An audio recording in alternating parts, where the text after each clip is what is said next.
A few questions trickling in after some of the talks. So there must be a mental delay out there somewhere, but I don't think it's technology related. So I'm going to throw out a question that Tom Buick and I sort of already answered, but they've sort of directed it to our panel this morning, and so I'm going to let those individuals provide their perspective on that question. And let me get over here and answer that question.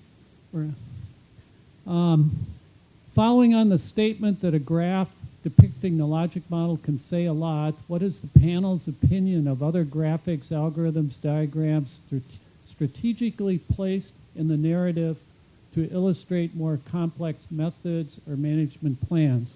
And Carl's going to provide his take on that.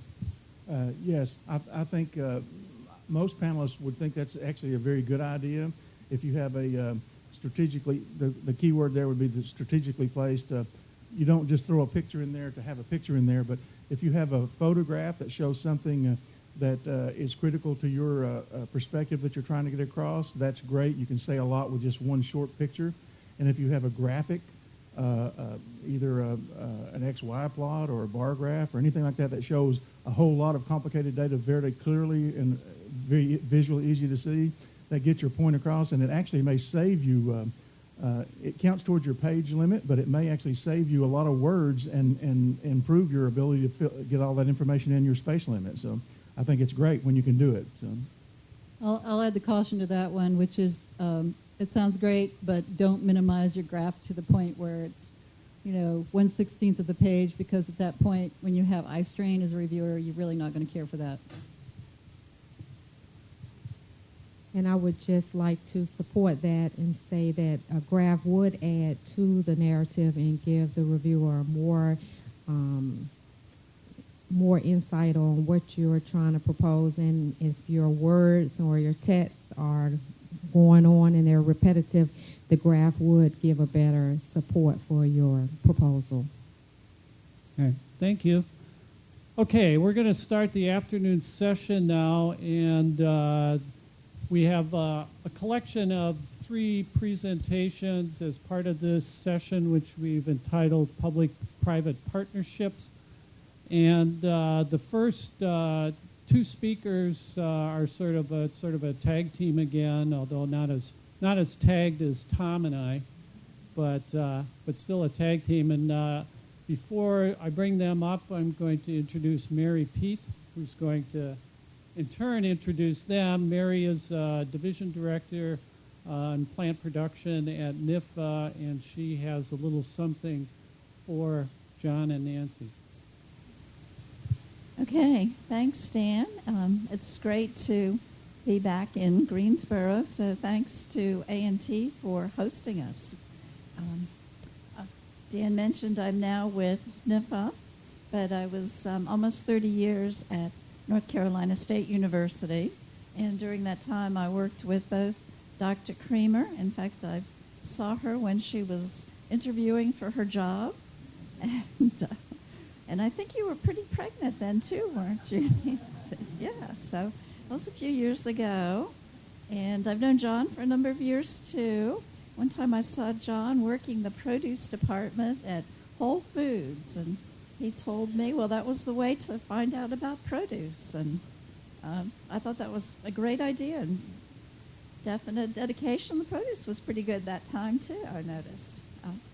So that team has gone on to do great things with SEPs. But my charge here is to pass on an award that I was privileged to receive, but really wasn't for me. The award was for SEPs. This was one of, I don't know if you can see this on the camera, but this was one of the Secretary of Agriculture's honor awards.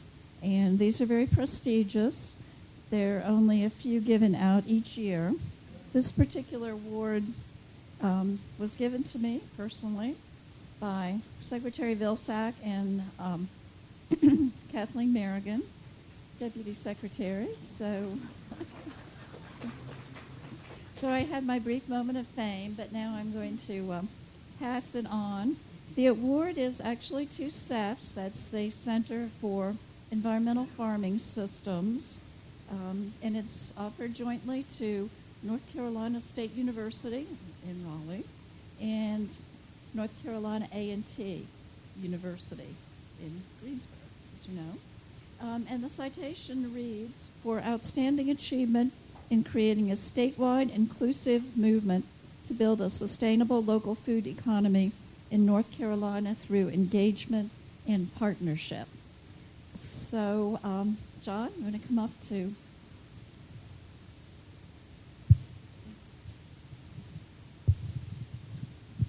This is actually a two-handed award. It's very heavy here.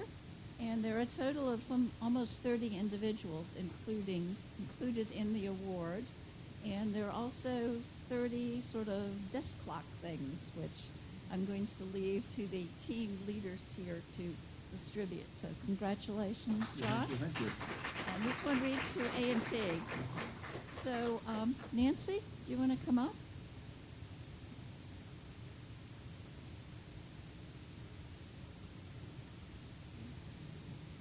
Okay. Okay, so this one's to NC State, and congratulations, Nancy. So, and actually, I guess you guys can stay up here at this point, and I don't want to take away any more of your time, because I know you guys both have some great things to talk about your program. So, John, you're the first person on the tag team. Okay, and I'm very happy to be here and very happy to at least share a little bit of a story for a way of addressing some of the ideas that were communicated this morning.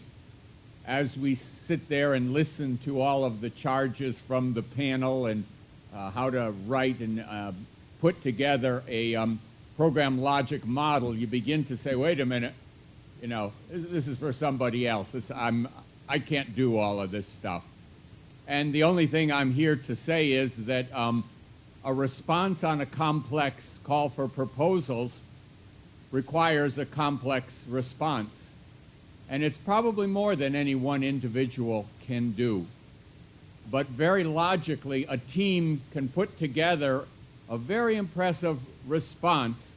And what I'm going to tell you is the little bit of what we have done these many years at CEFS as a way of just perhaps giving you suggestions, or those of you here from A&T or from NC State or the North Carolina Department of Agriculture are more than welcome to join us in the process that we have established.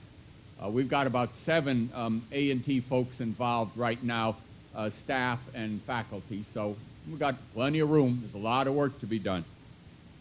Let's see, which button pushes this thing? Right button, all right. And just who we are, CEFS is the term we use, the acronym, the Center for Environmental Farming Systems. Right up there it tells it, and it tells the overall umbrella or platform that we have designed that is very inclusive in terms of addressing issues such as at the bottom. But we bring resources from the 2 land-grant universities in a partnership, with the North Carolina Department of Agriculture. And each of us provides resources that are absolutely necessary to the success and that any one of us couldn't do by ourselves. In addition, and again, we don't need to emphasize this too much here in North Carolina, but being a land-grant university, we are in an extraordinary partnership, a partnership that is immensely robust with cooperative extension here in North Carolina. And so if your head starts to spin when individuals talk about impacts or things like that, if you're working with extension people, that's their language of communication frequently. Thinking about putting together a proposal that will actually get out and have impacts in perhaps ways that you can't think of is a delightful and very meaningful approach to take that it's a given here in North Carolina, as I am sure in all states. So I just draw your attention to that. The Center for Environmental Farming Systems is an entity. It was created in 1994, a partnership of three very important players in agriculture. And as most of you know, agriculture is the largest business in North Carolina, $76 billion worth of production, whole spectrum of commodities. After California and Florida, we are the third most diverse state in terms of production systems, and a lot of things going on. We also have a robust population approaching 10 million people, and as a result, we have a lot of consumers. And so putting things together, both in terms of production side and demand side, has got some wonderful opportunities to develop and promote agricultural systems that protect the environment, enhance rural and urban communities, and provide economic opportunities in North Carolina and beyond.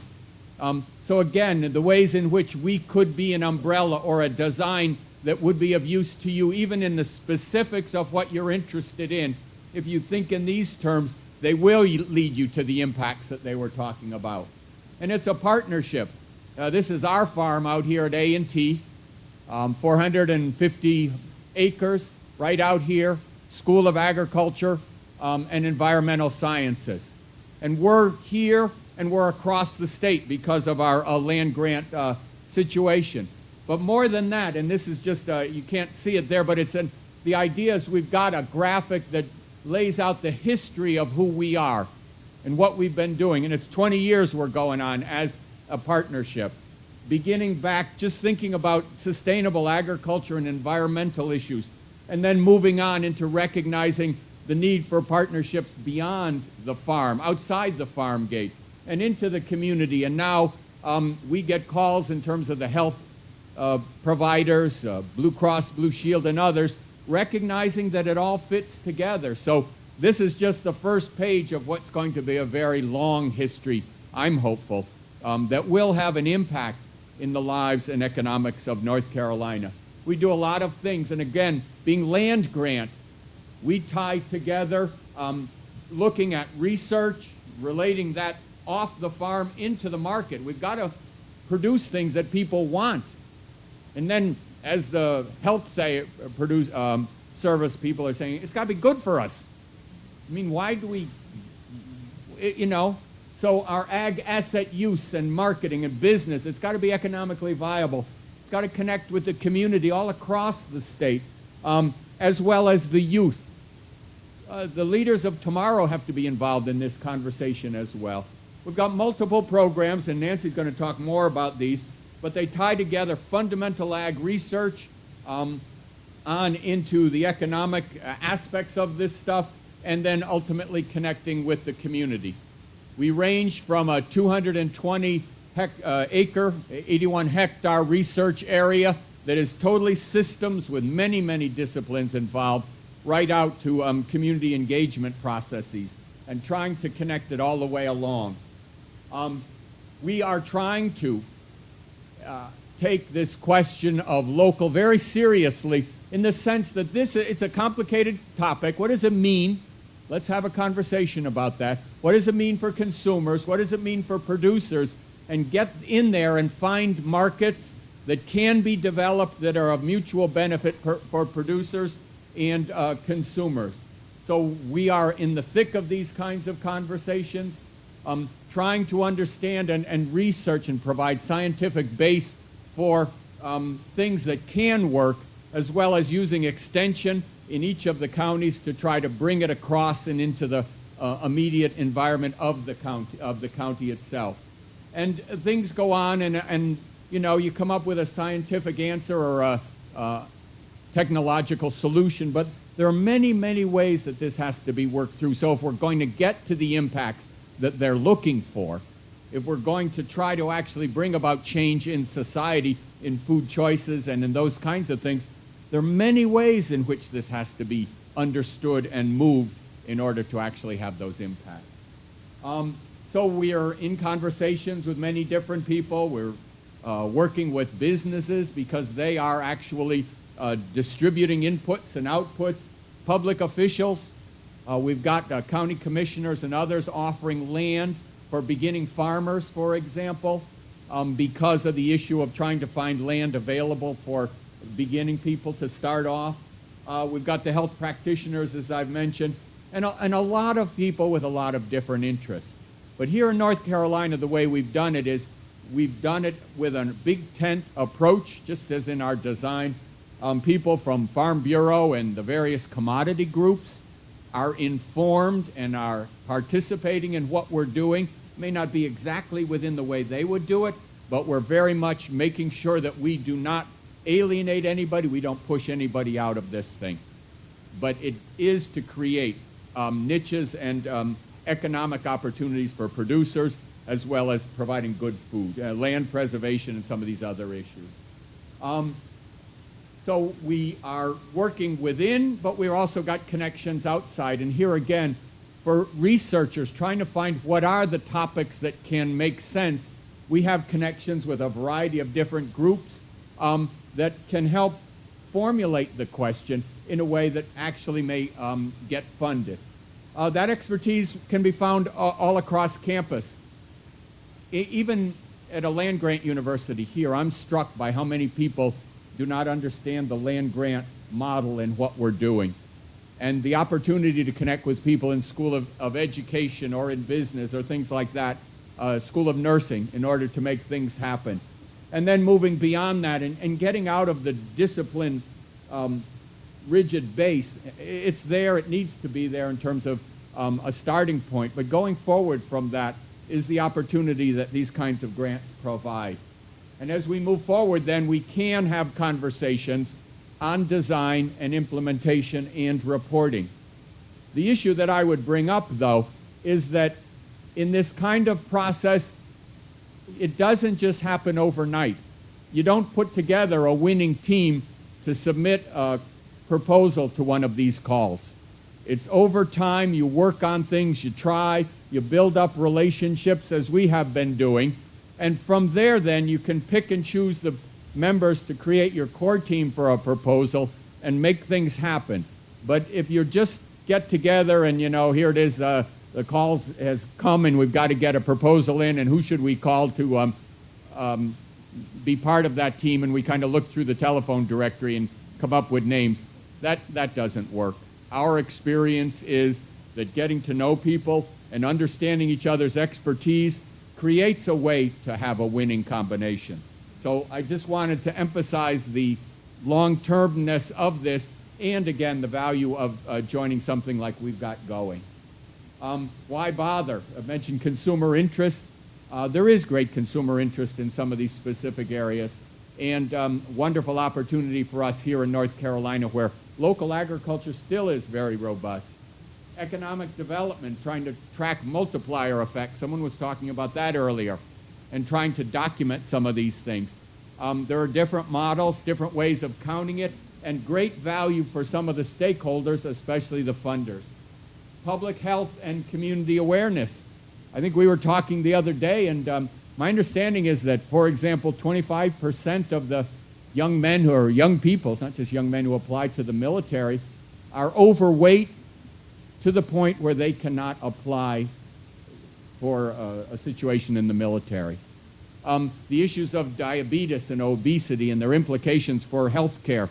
Everybody's running around screaming about the costs of health care and Obamacare. What if we kept ourselves well before we got to that point? What if we made good decisions in terms of food use and exercise and the whole mix of things? And then let's look at it in terms of the implications for society, because it's obvious that there is unequal access, that there are disparities in health services and food services that even if we figured it out as a system, they're under the radar screen, or they've been excluded systematically one way or another. And so there are issues here that need to be talked about. And so as we go forward, what we're thinking about is using the funds that are suggested and talked about here, using research design of proposals, using extension, and I even came up and referred to the program logic model, because that is the language that we talk, that we can go forward with a design of a response to a call and then go forward with it and actually bring out the implications. And here's the program logic model out of Wisconsin's website. It is a good way to have a conversation of researchers, extension, community, partners, and others, and say, what is it we're trying to do, so that we all agree on that and recognizing all of the issues involved in that.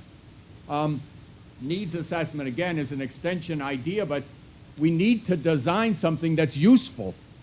We need to think about what is wanted. And again, a good solid needs assessment and getting out with extension or out to farmers, to communities, to organizations. Here in this state, Carolina Farm Stewardship Association. Let's talk to farmers. Let's visit farmers markets. Let's visit Whole Foods and see what people are looking for and go from there. What we did is put together a document that involved a substantial conversation across the state. And again, Nancy will be talking more about that. We have local food coordinators in every county that is a partner of the Cooperative Extension and of CEFS. And if people are interested in asking about and working and considering the implications for farmers, then we can help do it. It's not, you know, when you need your answer for your impacts, it's got to be early on that we have that conversation. We are able then to show impacts for our 10% campaign. We've got across the state people committing to buying 10% local and being able to document that and then share that in terms of planning. We've got a variety of different things going on that relate to many different topics and are continually being pressed for them in terms of the context of this question. Many new partners, Food Corps that we're working with youth, some of these others are partners that we have had.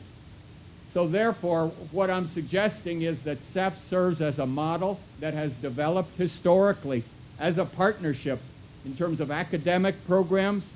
We have internships for students in the summer, research right there and then out in the community, and extension helping to make it happen. And with that, then, we can move toward the kind of collaborative evaluation that will give us the impacts that we're looking for. Here's just an example of one of the things going in Wayne County in Goldsboro, a youth program involved in some of these issues of addressing weight issues, and if I'm not mistaken, are going to be on an HBO segment called Weight of the Nation, where they're discussing and addressing these kinds of things. So they were down there filming that. We've got kids from the city who are out on the small farm unit learning some of the basics of agricultural and planting and things like that, transplants. All in all, what we're doing is putting together this kind of partnership over time, have a variety of experience and expertise, and can bring people together in a conversation that will make things happen. Entrepreneurship, we've got kids bought some rickshaws and are distributing food from the farmers market out to public housing in terms of an attempt to develop a mini distribution system that involves kids in the community in this actual process. So overall, what we're looking for are impacts that are going to keep us going forward. We need our stakeholders understanding the value of what we're doing. So that's it for me, and I'll be here. We could talk more with questions and questions from the website as well. But Nancy, I think you're on next.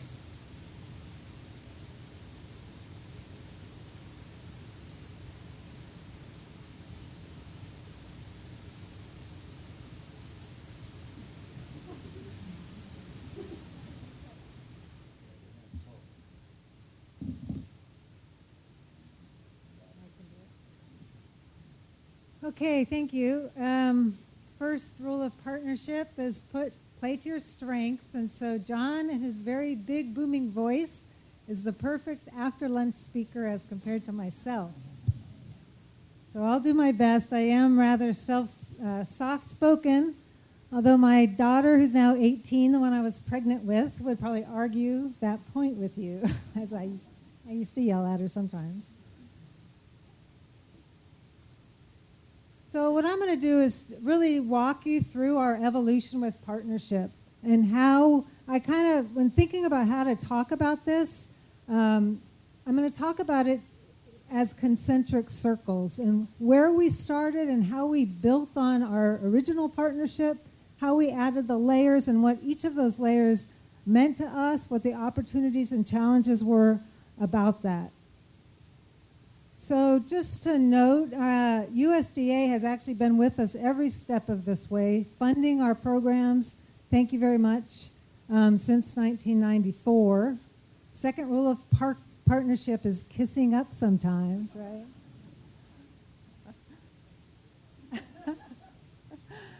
So the first partnership, I guess, group of partnerships I want to talk about is our fundamental one, and that is the 3 partners that make up our Center for Environmental Farming Systems.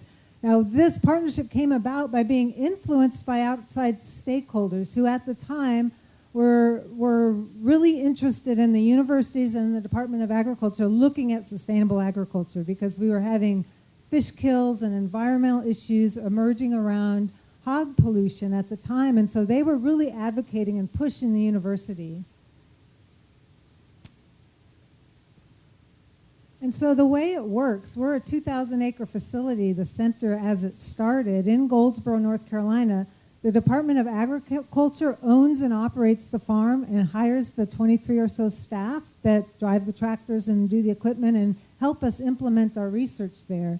And then the new programming is brought by the university researchers who write grants to fund the projects. And I know North Carolina is a little unusual in this. Not a lot of states have it like this, but most of our research stations here are owned by the Department of Ag. And some of those challenges early on took us a little while to get through. From having varying approaches to agriculture. So the farm we're at was a state farm. So they didn't do research, one, and they did basically conventional row crop practices. So when they made it the Center for Environmental Farming Systems, just the type of agriculture we wanted to do there was very different than what they started with.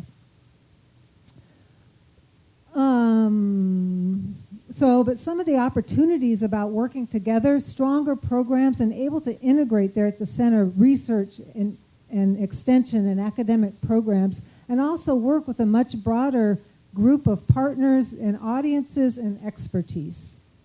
So some of the main lesson from that was often we deal at an administrative level and getting buy-in for the program. So the commissioners of ag and the dean of the agriculture, they were very interested in this. But when you get down to the staffing level, if you don't really get understanding and buy-in at that level, then you can still have a lot of difficulties. So the folks who were operating the farm, they'd never done research before. They didn't understand why we do replications and all of those kind of things. So we just appeared on the crazy side a little bit for a while until we made those things clear.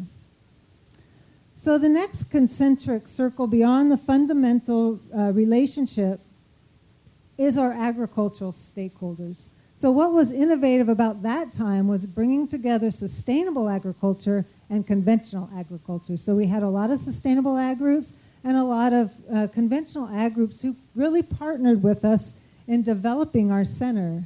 And we have several units at our center. So we have this large farming systems experiment, 200 acres that John mentioned, but we also have one of the country's largest organic research units. We have a small farm unit, several animal agriculture units. So all of these had stakeholder groups that helped them to really develop, helped us to develop what the unit was going to look like and what type of research we were going to do there. So this is just an example. This is our 200-acre experiment that has an organic system, a forestry system, an integrated crop animal system, a conventional BMP system, and also old field succession. And through the partnerships and having the stakeholders at the table as we designed that experiment, I think made for a much more robust experiment and has allowed us to address the issues of the day, including our most recent grant looking at greenhouse gas emissions and organic systems.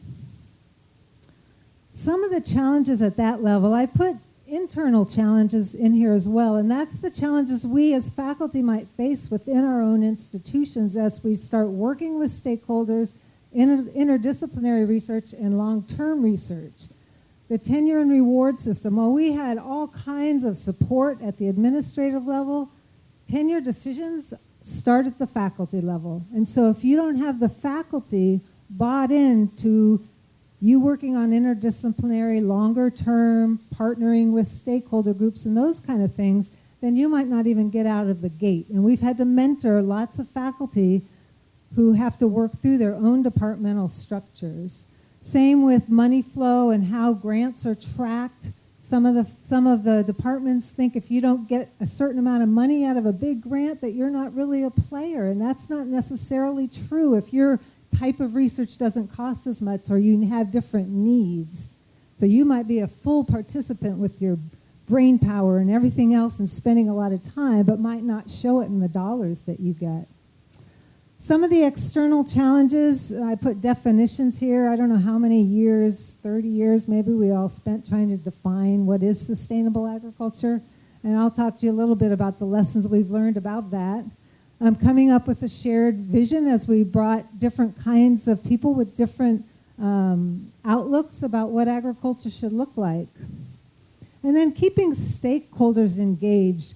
All of our units started out with a lot of stakeholder involvement in them, but as you work through the tedium of designing experiments, you get almost embarrassed to keep inviting them back because you know how it gets in those rooms full of scientists trying to figure out the nuts and bolts of how you're going to do that.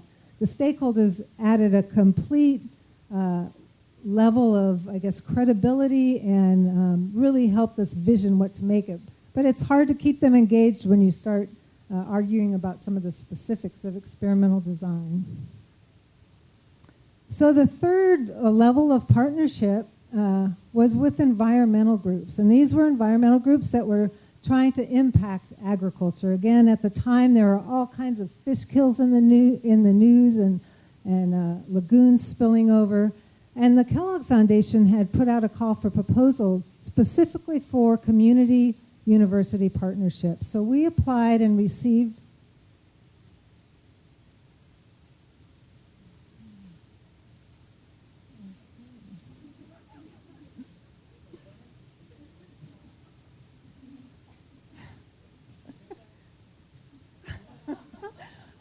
I expected this. Okay. Sorry. I didn't know those rules.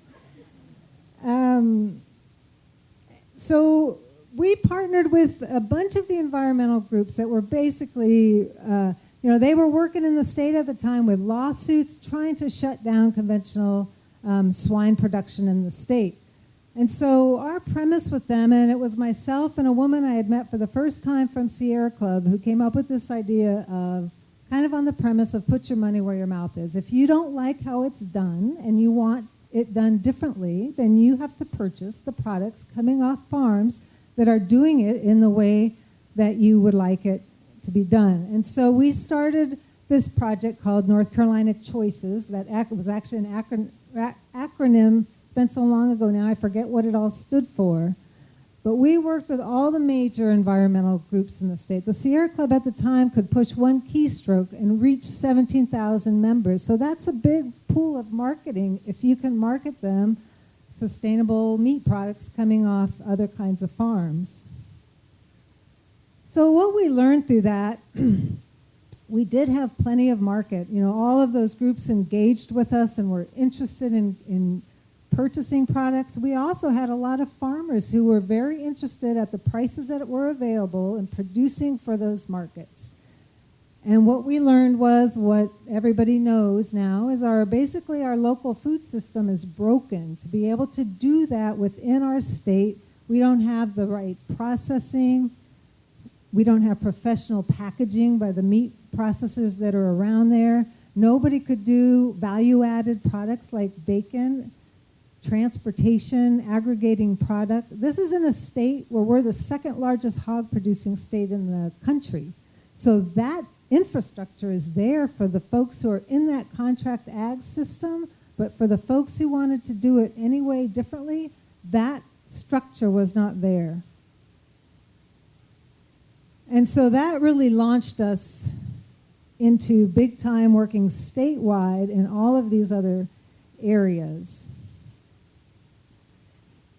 And we sort of, even though our research is still very core to what we do, I guess we came to realize that if we're not working on the rest of it, what is the point, really, of getting these great production systems that could take advantage of this great market and make enough money, because there's more money in those marketplaces, if we couldn't get it to product. And so we realized then that we were going to need a whole nother layer of partners. So before I go into the next layers, what's happened to NC Choices? It's now statewide, working with hundreds of farmers across the state, pasture animals, beef, pigs, starting to work with poultry. Just this week, we had the second annual meat conference, had about 400 people come, including farmers, processors, chefs, big buyers like U.S. Foods and Whole Foods, in a 3-day conference looking at how to work on the meat supply chain for these, and it was just very exciting. So our next concentric ring is really working in North Carolina to develop the local food system.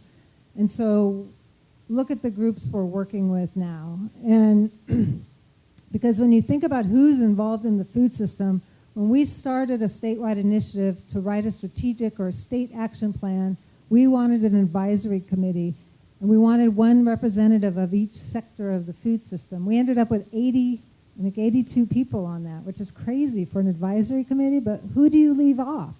Do you leave off the retailer? Do you leave off the farmer? Do you, there's just, by the time you have one of everything, it's quite large.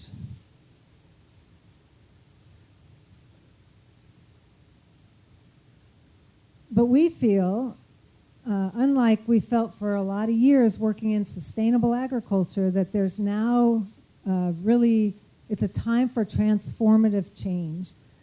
Because what traditionally we work on as a land grant, it's the basis, but it's not enough. And arguments that based on sustainability alone just don't cut it with enough people. But now we have all of these things coming together.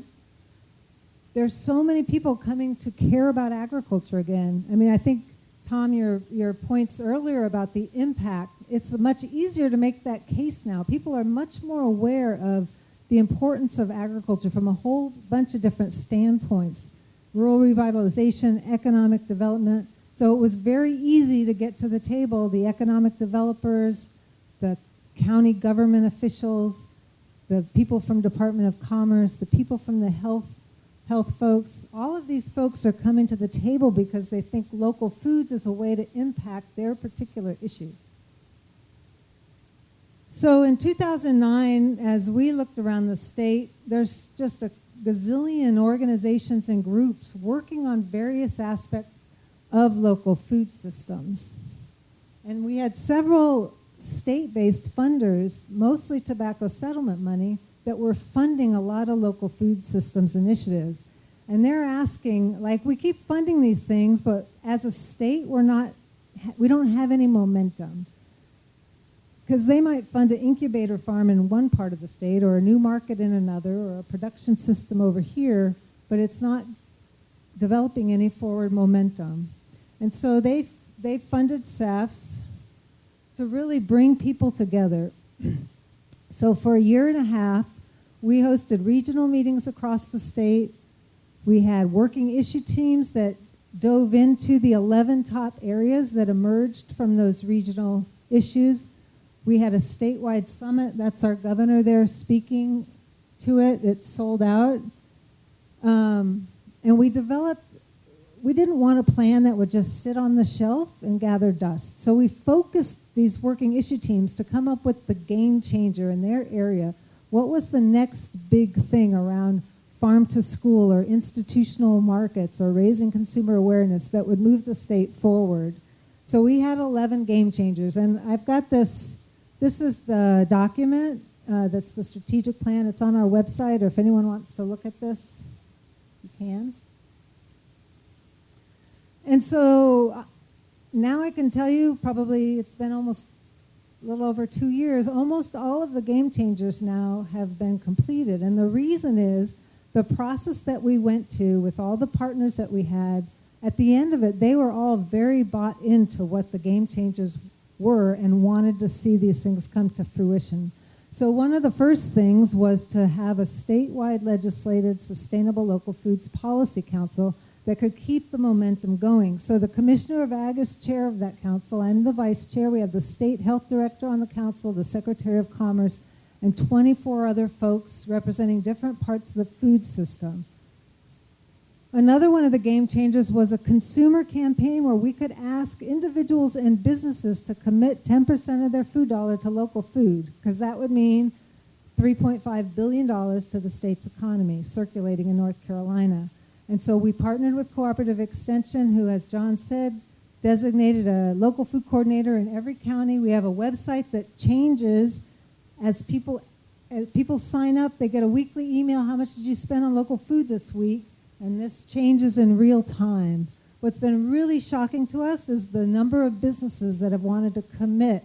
Because 10% isn't a lot, but if you're a big institution, that's a way to get your toe in and try to start figuring out how to do it. This is all of the extension websites are connected to the campaign, so if they have local food events, it shows up on our website, and vice versa. So these are just 30 or so of the 700 businesses that have signed on to the campaign. Compass Group is the largest food service company in the world. They put every one of their venues in North Carolina for fruits and vegetables into the campaign, and I think they were at 9.6%. So they're feeding, they own a lot of the food service that you've heard about, like Chartwell's that does schools, they feed hospitals, they feed Congress, they feed a lot of different groups. So that was very exciting. They were one of the first partners. NC State University, NC A&T State University have signed on to the campaign. It's just been very, very exciting to see the interest. And we've had support across the board, including Kathleen Merrigan when she came down and then blogged about the campaign. That was exciting. So these are some of the other game changers that have been addressed. Networking and putting a new community garden in every county in the state was funded by the Blue Cross Blue Shield North Carolina Foundation. When we finished the action plan development, the Golden Leaf Foundation put $2 million on the table in a competitive grant cycle so that people could apply to do some of these things. They're who funded the 10% campaign. Pre-service teacher education, farm to school, that was the Appalachian Sustainable Ag Project, got that done. Passing legislation for recurring dollars for our Farmland Preservation Trust Fund, that one got done. And these are some of the others. So just a few lessons learned and challenges at this sort of stage of our partnership. One, it's just so silly, different meeting styles. When we started the Local Food Policy Council, all of the agencies that were used to working in formal governmental councils, they use Robert's rules. All of the sustainable ag people, we want to talk around, get a consensus and talk things to death.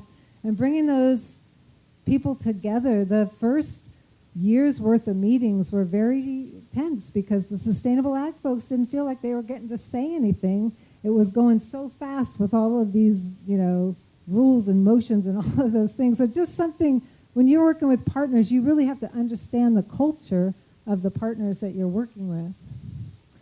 And there's a lot of us in North Carolina working in food systems. So there's some toes stepping on. And I think we all try to just look at the prize ahead and work those issues out as we go. And that also ties to competition for resources. Again, still recognition and understanding within the university systems. I've bolded some of what works well. I think having good facilitation. When we did our statewide process, we had professional facilitation team who really, really understood process, how to get buy-in, and that just made every difference in the world to us. Finding common ground. We work a lot with people who are not as like-minded, but yet we all try to just find common ground. We might not be able to address raw milk in the state. That's very controversial, but there's a whole lot of things that we can address together. Having a mechanism for follow-up, nobody wants to spend their time in a lot of meetings if nothing's going to come out of it. So making sure that's part of the process is important. And then our lesson around definitions, you don't have to define everything. You don't have to come to agreement. I wish we'd learned this with the sustainable ag, but this is something our facilitators brought. When we did all of our regional meetings, we started every meeting, they'd put up a big whiteboard, and they'd say, what do you think is sustainable ag? And people would shout it out, and they would write it down. And then they'd say, what's local mean to you? People would shout it out. It's within 100 miles. It's in my county. It's in my state. Everybody had very personal but different definitions. But once they got to say it and it was written down, nobody ever questioned us moving on. We didn't, but if we hadn't done that, as soon as we started talking about it, well, how do you define it? And there would have been lots of time lost. So out of that, I guess this is leading us to some of the next steps. Blue Cross Blue Shield Foundation of North Carolina is putting money into local food systems big time in the state because they see this as a way to impact health and some of the food-related illnesses that have emerged. So they've funded some of our work going forward, but they've just funded the Department of Agriculture. They bought them tractor trailers to do more farm to school. They're funding a lot of different kinds of things in that state. So when you think about partnerships, don't narrow yourself to just agriculture partnerships. So this is just to, I guess, remind me to say that our research really, we feel like it's the basis of all of these other things that we do. It's the core, the underpinnings, as we start working on some of the bigger, broader impacts in community and society. So finally, we're really starting to partner now with big businesses and also Fort Bragg, the military, in developing local supply chains for produce and meat and seafood and dairy into those big outlets. And we're working with their suppliers and their aggregators. This was another game changer from the farm to fork process that we haven't done yet. Develop a model farm to institution program that addresses the barriers to procurement for institutional markets. This is scaling up. And so we did apply for a USDA AFRI grant because of the long history that we had working with all these different groups and organizations, the expertise. We feel ready to tackle this nut. So what we're trying to figure out with this project would be, can the current distribution system by itself or in combination with innovative food hubs or other emerging middle businesses provide increased access to local foods in large conventional markets across the socioeconomic spectrum and still offer adequate returns, both monetarily and societal, to all in the value chain from farmer to consumer? Can we develop systems that support small and mid-sized farmers in addition to the large farmers and be profitable for all parts of the value chain? Can we close the loop in the waste stream to optimize profitability? And can we just throw out that box and really innovate around improving access to all consumers while still maintaining profitability? So we know these have been identified by us, by a lot of folks. There's a lot of hurdles to scaling this up, keeping some of the value that we all hold near and dear to our hearts, but also improving access. So we view this sort of like stone soup. Like all of our partners have particular expertises that they bring to the table that by ourselves, none of us could address these kind of questions or issues. But when you put it all together, hopefully we'll come out with something really good at the end. So we've been trying not to call our project the kitchen sink, but rather stone soup. So these are just, I'll just end with this one. These are just sort of from the beginning, some of our principles and values that, and you can see that participatory programming was key from the very, very beginning. I don't need to read those to you. Or do I for the outside people? I don't know. We've participatory programming. We value stakeholder involvement and input and partnership development. We believe that economic and rural development and food security can be achieved through local and sustainable agriculture.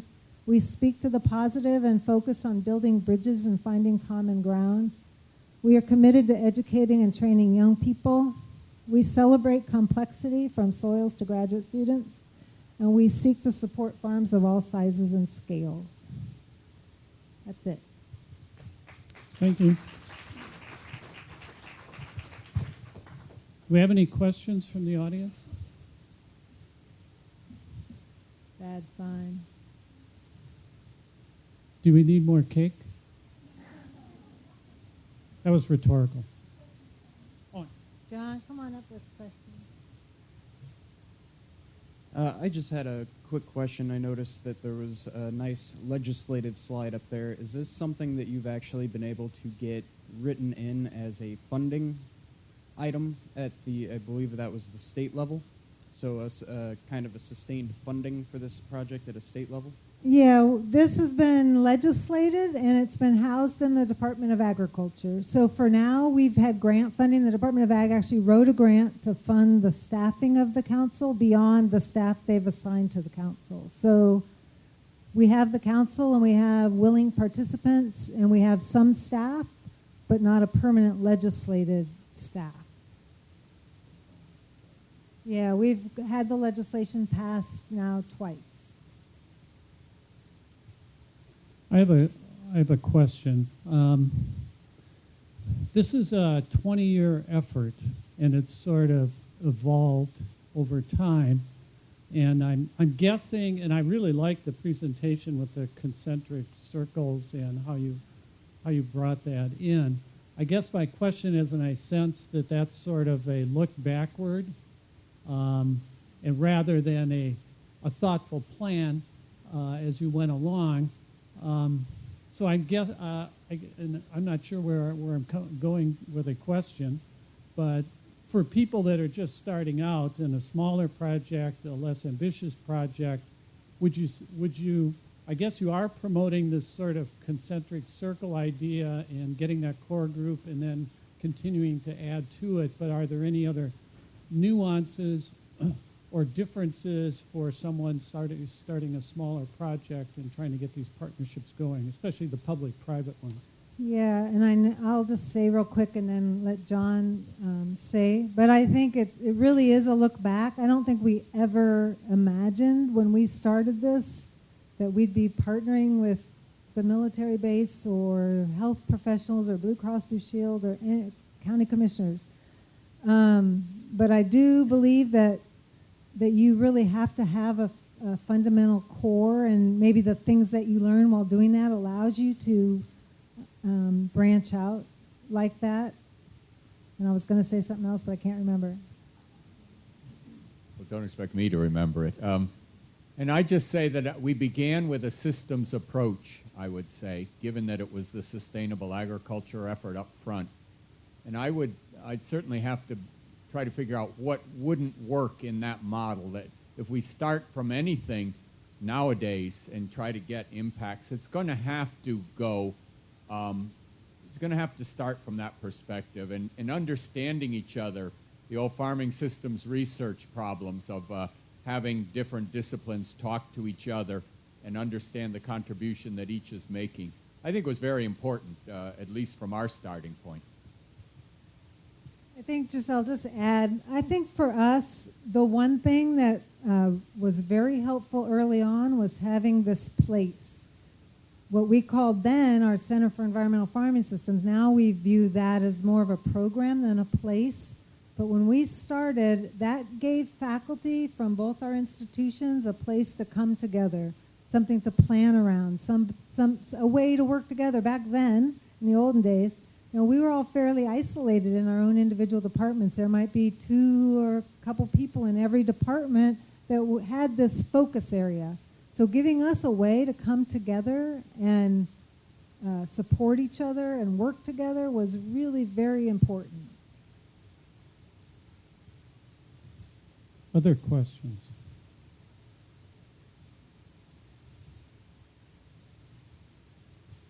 Not hearing any. Thank you both. Oh, I spoke too soon. What's happening?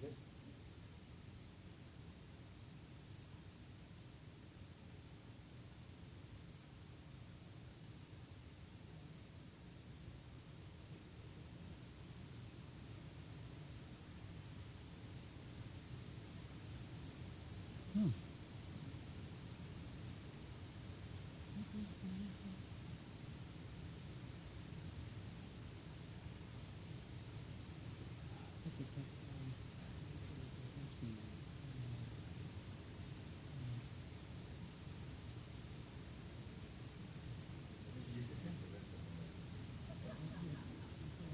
And the answer is